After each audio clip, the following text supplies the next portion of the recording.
Hello everyone, welcome back to the Real Starfighter, and today we'll be putting the Republic Y-Wing pilots into their tier list. So I'm going to go back to the way I've been normally doing the tier list. Again, when I looked at the Hawk, I was looking at it through a pure support lens. Now I'm looking at the Republic Y-Wing pilots as aggressive support centerpiece type ships. I'm looking at it the way I used to. Starting off in Tier 3, we have the Red Squadron Bomber and the Shadow Squadron Veteran. The only difference between these two is that the Shadow Squadron Veteran has an EPT slot. I think they're really great ships in swarms, but I don't think they're good one-of ships. I do want to take this moment, though, to talk about the Plated Hull ability, which is great because it stops your opponent from throwing tons of crits into you, and especially when you have a dial like the Y-Wing, you don't want to take a lot of those crits that give you more hindrance on a already hindered dial. Starting off with Tier 2, we got Goji. Now, the reason why Goji's at the bottom is because I don't like being close to bombs, especially my own. I just don't think trying to get range 0 to 1 of my own bomb is worth setting it off and giving me damage. I think it's just a high risk for not a lot of reward because my opponent could just simply choose not to shoot at me, or I could not be in range after all that work. Like, there's just a lot of things that I don't think Goji will get off with his ability.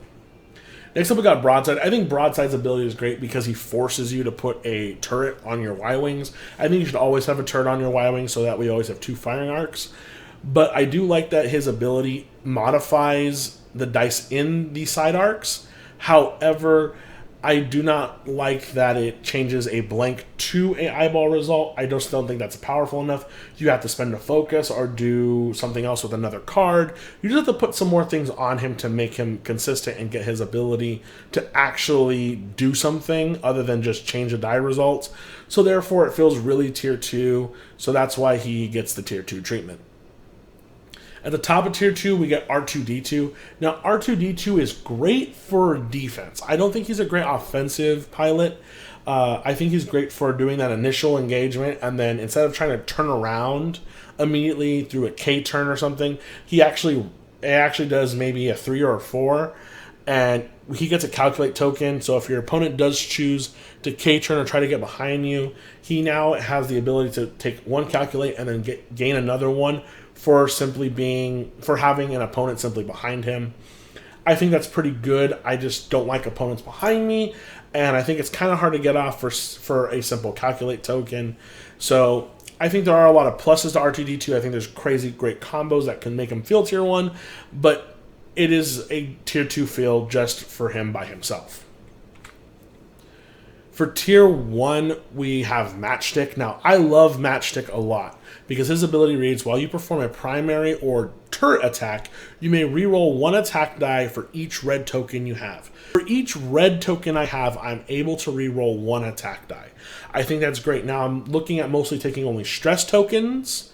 I'm not looking at taking, strains or depletes. But if I do, then it just gives me more rerolls. But the one thing I love about it the most, though, is it really prioritizes me to take that red barrel roll action. By taking that red barrel roll action, I now get a stress token, and now it gives me a reroll. It turns something bad in the X-WingMinitures game into something good. It's kind of B-Wing-esque. So I love it even more because of that. So Matchstick, definitely a Tier 1 pilot for me. Prioritizing that red barrel roll and arc dodging over everything else. Next up, we got Oddball.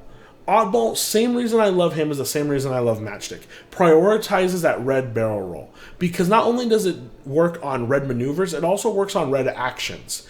So if I do a red barrel roll and I do have an opponent in my bullseye arc, I now can put a target lock on my opponent in my bullseye and then shoot into them either with my primary weapon or maybe a secondary weapon if I choose to have one. But just talking about primary weapon alone, that's really great, especially since normally if you're barrel rolling out of someone's arc, you're probably range 1 of them, so you're getting a 3 dice attack into them with some modifiers. Again, putting great importance on the red barrel roll. At the top of Tier 1, we of course have Anakin Skywalker. Anakin Skywalker opens up the Y-Wing dial and puts so much potential behind it. If he does a red maneuver, if he's got a ship in the bullseye or a range 0 to 1 of, or in his forward arc, he can then remove a stress token at the cost of a force charge. I think that's great for the K turns, or maybe if you do a 3 hard, or if you do a K turn, do the K turn and you have your stress token, and you're trying to pursue a enemy craft, but they're kind of faster, say like they're an interceptor or an A-wing or something like that, he can put in a 2 bank, something that will keep up with them.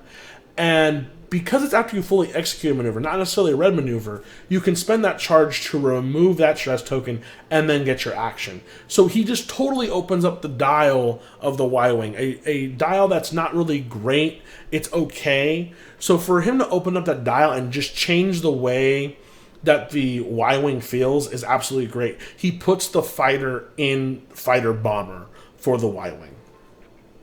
So Anakin Skywalker is the closest one in Tier 0, but I don't think he is, just because he won't start off the game very well. If they go after him first, he'll go down pretty quickly because of the 1 green die. However, I will say, I think the Republic Y-Wing is a great closer. If I had to be stuck with one ship in the end game as a Republic player, I would pick the Y-Wing just because I won't get those crits. And if I had Anakin Skywalker, now I don't get those crits. And I'm very maneuverable. I'm very unpredictable with my ability. I have 3 force charges. There's so many great, wonderful things that Anakin brings. He's so close to being Tier 0, but just being in the Y-Wing chassis really brings them down.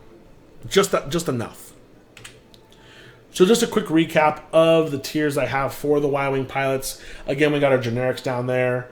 And then we got Goji. Again, just a really weird ability. I could see the greatness behind it, but I don't like being close to bombs. Broadside, I think he has a great ability, but it just feels Tier 2 because you're changing a blank to an eyeball result. So then you have to do more things to get to the hit. R2-D2, I think he's great for defense, but not really a good offensive piece. And offense wins this game more often than defense. So I think the calculate token's great, but I'd rather have a little bit more offense like Matchstick or Oddball, which prioritizes not only offense but flying, utilizing that red barrel roll, getting those pluses off of what would be considered negative things in the X-Wing game. That's really game-changing to me, but not Tier 0 game-changing. And of course, the guy closest to Tier 0 is Anakin Skywalker. Anakin Skywalker just completely opens up the dial for the Y-Wing, puts the fighter in fighter bomber, and turns the Y-Wing into a pursuit craft, turns it into a dogfighter, just does so many things. Anakin is great for the Y-Wing. Thank you guys so much for watching. If this video helped you out, make sure you share it with a friend. Like this video and subscribe to the channel. This place crawls, and remember to always check your 6.